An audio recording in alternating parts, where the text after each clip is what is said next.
The surveillance video captures it all. 4 suspects, armed and dangerous, attempting to invade a Southwest Side home. The victim was able to get back inside his house, close his door, semi-barricade it, reach for a weapon that was easily accessible. That's when you hear gunfire. The 4 men retreat, get into their car, but not before the homeowner's bullets hit the windshield. Pima County Sheriff's officials say the homeowner has surveillance cameras installed all around his house. And that was just for his own home security. A 15-year-old at home with his 12-year-old sister when burglars try to break in. That's when investigators say the boy grabbed his dad's assault rifle and started shooting, and he hit one of the men repeatedly. This all unfolded this afternoon in the 2600 block of Royal Place Court. 11 News reporter Sharon Min Chow talked with neighbors and investigators. Anxious family and friends crossed the yellow tape into a surreal crime scene. A 15-year-old boy and his 12-year-old sister had been home alone in the Mount Royal Village subdivision. Then about 2:30, a pair of home invaders tried the front and back doors, then broke a back window. A young boy was protecting his sister. You know, he was in fear for his life and for his sister's life. The brother grabbed his father's assault rifle and knew what to do with it. Gun control. This is something I've been very animated about all this year with all the various gun outrages, especially the appalling thing at the cinema in Colorado. Why is it that Americans, to me it seems, so many Americans cannot divorce their right to defend themselves with a gun to the apparent right to go and buy 6,000 rounds of ammunition, high-powered assault weapons, and go and murder Americans? Well, the best thing I can tell you, Piers, is this. Mexico has strict gun control. You cannot own a gun in Mexico, and they had 20,000 people dead last year in the drug cartel wars. But Mexico has a very particular problem involving drugs. I can cite you Britain, average... Well, let me just throw it back at you.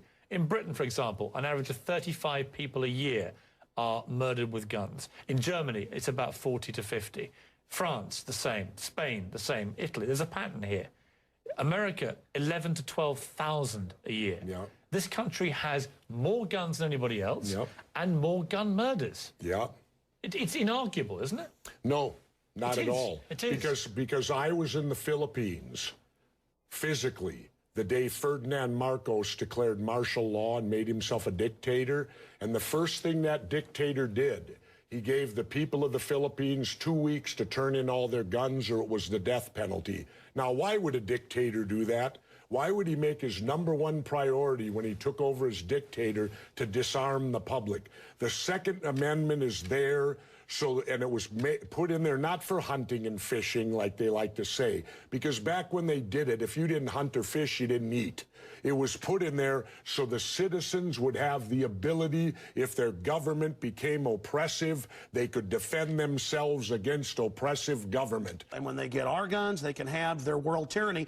While the government buys 1.6 billion bullets, armored vehicles, tanks, helicopters, Predator drones, armed, now in U.S. skies, being used to arrest people in North Dakota. The Second Amendment isn't there for duck hunting. It's there to protect us from tyrannical government and street thugs. All right, how many people here die because of car accidents of drunk driving? Do we go to the Ford Motor Company and tell them stop making these automobiles because people get drunk and kill people in cars? It's a facile argument. It's a what? It's a facile argument. There's no equivalence between drunk driving and lethal firearms. My point is... Wait a minute. A car is a 2,000-pound projectile that can go 100 miles an hour. Jesse, I have no problem with an American believing that their right under the Constitution is that they can defend themselves, especially in their own home, if they're being attacked and they have a weapon. It's also against government. I have a big problem with a disturbed young man, as we saw in Colorado, being able to buy 6,000 rounds of ammunition and a high-powered assault weapon and go into a movie theater and blow away 70 Americans. I have a big problem with that. And nobody else in America in high office seems to share that big problem. Well, I'll tell you what, Piers. I have a conceal and carry license. Had I been in there, I would have taken this guy out before he could have killed that many people. It was just a normal day at the Palms Internet Cafe in Marion County.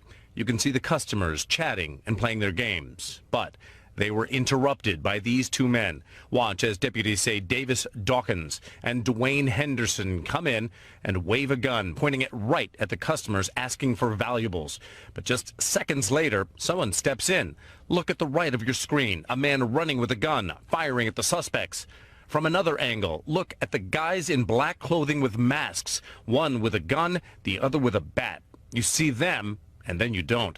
The next time they come into view, one of them is diving on the ground. The man, 63-year-old Samuel Williams. He's right behind them, firing.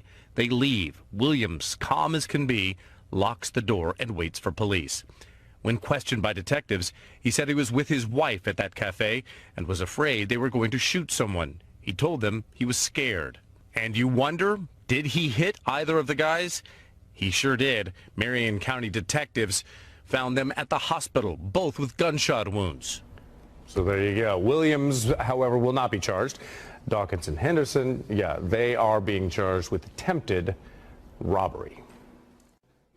Well, I think that, again... But because, let's remember, police can't stop crimes. Police show up after they're over. Remember that. So when you talk about me not being able, if there would have been a legitimate conceal and carry in that theater, quite possibly they could have taken this guy out and saved people's lives. Or you could have had the gunfight at the OK Corral in there and lost even more lives, couldn't you?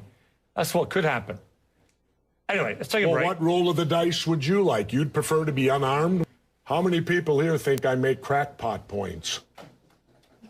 Yeah. One. How many think I make sensible points?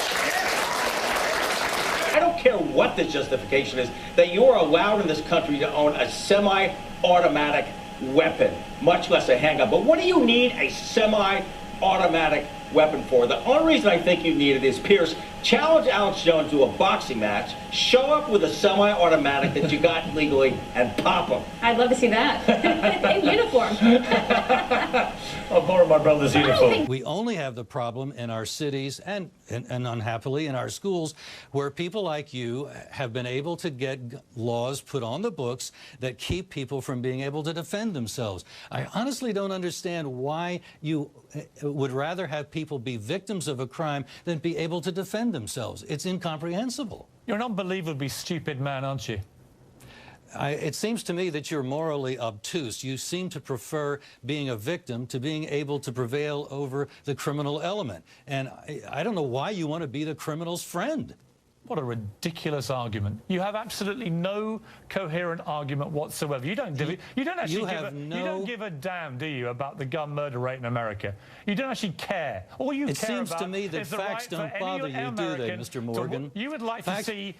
Facts don't seem to... They bounce right off of your head. Let's deal with some facts. You're speaking oblivious to what we do know is that when you go to an area in the United States where guns are freely available, readily able to be carried legally, there you find our lowest murder rates, lower than the murder rates in Europe. You go to our cities where we have cracked down on guns and people can't defend themselves, and that's where the criminals have a field day. How many? 80 people a day die in America from gunshots. And 75 of them to 78 of them, statistics by the Uniform Crime Report by the FBI and the UN Study on Violent Crime, 78 of those 80 are let out of their cages by corrupt judges and prosecutors who know that recidivism is out of control, know that they'll commit the crimes again, and they let them walk through plea bargaining, early release, and program. They still Kiss my ass. Yeah. Where you have the most armed citizens in America, you have the lowest violent crime rate. Where you have the worst gun control, you have the highest crime rate.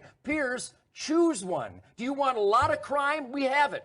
Gun-free zones. Do you want less crime? We have that. More people with concealed weapons permit. Why do you guys resist that statistic? And I'm here to tell you, 1776 will commence again if you try to take our firearms. Doesn't matter how many lemmings you get out there on the street begging for them to have their guns taken. We will not relinquish them. Do you understand? That's why you're going to fail, and the establishment knows no matter how much propaganda, the Republic will rise again when you attempt to take our guns.